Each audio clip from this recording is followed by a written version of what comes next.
මෙහි පෙන්වා ඇති දේව දයාවේ ජේසුගේ සිතුවම තවත් එක් ශුද්ධ රූපයක් පමණක් නොව ජේසුස් වහන්සේ විසින්ම ෆෞස්තිනාතුමියට දර්ශනය වී සිතුවම් කිරීමට කී පින්තූරය මෙයයි. මෙම දේව දයාවේ සිතුවමට ගෞරව කරන කාට වුවද මේ මුළු ලෝකයට දැන ගැනීමට සලස්වන කාට වුවද මහා වරප්‍රසාද ලබා දෙන බවට ජේසුස් වහන්සේ ෆෞස්තිනාතුමියට පොරොන්දු වී ඇත. එතුමියගේ දිනපොතේ 1931 පෙබරවාරි 22 වන දින තබන ලද 47 සහ 48 යන සටහන්වල මෙසේ ලියා ඇත.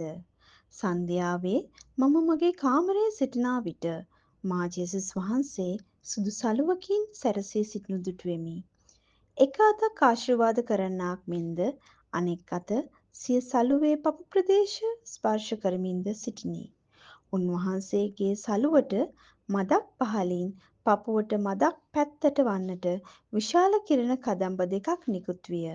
එකක් රතුද අනික සුදු මිශ්‍රලා නිල් විය. නිහඬව මා ඉතා ගෞරවාන්විතව මහත් සන්තෝෂයෙන් ඒ දෙස බලා ඉන්නට විය. ටික වේලාවකට පසු ජේසුස් වහන්සේ මෙසේ කීය. ඔබ දකින ස්වරූපය අනුව චිත්‍රයක් සිතුවම් කරන්න. එයට Jesus I trust in you යන මුද්‍රාව ඇතුළත් කරන්න. මෙම සිතුවමට ගරුබිය දැක්වීමටත් මුලින්ම එය ඔබේ අල්තාරයේද ඉන්පසු ලෝකයේ පුරාද ගෞරවයට පාත්‍ර කරනවාට මා කැමැතිය.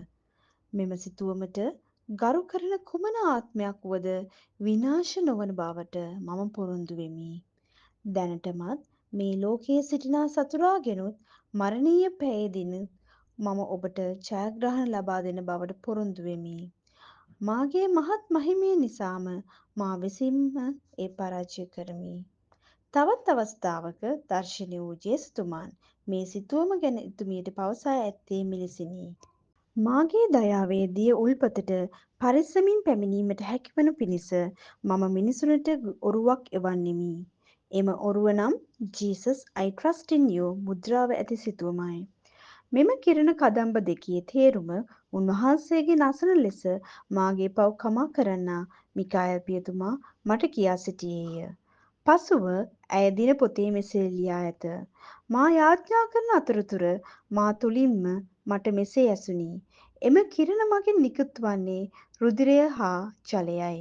සුදු මිශ්‍ර ලා නිල් වර්ණයෙන් ජලය හෙවත් ආත්මයන් ධාර්මික කිරීමද රතු මගින් රුධිරය හෙවත් ජීවනදායක ආත්මයද නිරූපණය වේ. කුරුසියේදී හෙල්ලයකින් මා සිදුරු කරන විට මාගේ ශෝකාන්විත හෘදයෙන් දැක් වූ දයාවේ ගැඹුරින්ම මෙම කිරණ නිකුත් වේ. තවත් අවස්ථාවක ජේසුස් වහන්සේ ඇයට මෙසේ පවසයි. මේ සිතුවමේ මා දෙස බැලීම කුරුසියේ සිටිනා මා දෙස බලනවා වැනිය. ඔබගේ විශ්වාසය මාගේ දයාවට හැරෙන අතුරු මනුෂ්‍ය වර්ගයා සමාදානය නොලබයි. තවත් වරක දර්ශනය වූ දේව දයාවේ ජේසු ඇයට මෙම දේව දයාවේ මංගල්‍ය ගැන පවසා ඇත. මෙම සිතුවම පාස්කුවට පසු පළමු ඉරුදින මහජන ගෞරවයට පාත්‍ර කිරීමට මා කැමැතිය. එම ඉරුදින නම් දයාවේ මංගල්‍ය දිනයයි. ඇගේ දිනපොතේ මෙසේද ලියවී ඇත. මහ පුදුමයකි. ස්වාමින් වහන්සේ පැවසූ ලෙස සියල්ල සිදුවිය. වර්ෂ 1935 අප්‍රේල් මාසදී පාස්කුවට පසු පළමු ඉරුදින ප්‍රථම වතාවට මෙම සිතුවම විශාල ජනකායක් ඉදිරියේ භක්ති ආදරයට පාත්‍ර විය. දවස් 3ක් පුරාවට මෙය මහජන ගෞරවය සඳහා ප්‍රසිද්ධ කෙරිණි.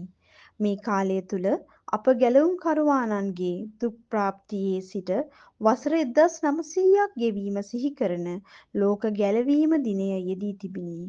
දේව දයාවේ කර්තව්‍යයත් ලෝක ගැලවීමේ කර්තව්‍යයත් එකිනෙකට බැඳී පවතින බව දැන් මට පෙනෙන්නට තිබේ. කොතරම් දක්ෂ චිත්‍ර ශිල්පියෙකු අතින් මෙම සිතුවම ඇන්දද ඈදුටු ජේසුස් වහන්සේ තරම් ලස්සනට සහ ඒ අයුරින්ම සිතුවම් කර ගැනීමට නොහැකි වූ නිසා හඬා සිටි ෆෞස්තිනාතුමියට ජේසුස් වහන්සේ ඇයට මෙසේ පැවසූ බවට ඇය දිනපොතේ සටහන් කර ඇත. මෙම සිතුවමේ ශ්‍රේෂ්ඨත්වය පවතින්නේ වර්ණයන්ගේ ලස්සනින්වත් පින්තාරු හැඩ ගැන්වීම් වලින්වත් නොව මාගේ කරුණාව හා දයාව මතය. මෙම සිතුවමට හිමි භක්ති ආදරය නිරතුරුව අපි ලබා දෙමු. ජීවමාන තැනන් වහන්සේගේ රුව ඉදිරියේ යාඥා කරමු.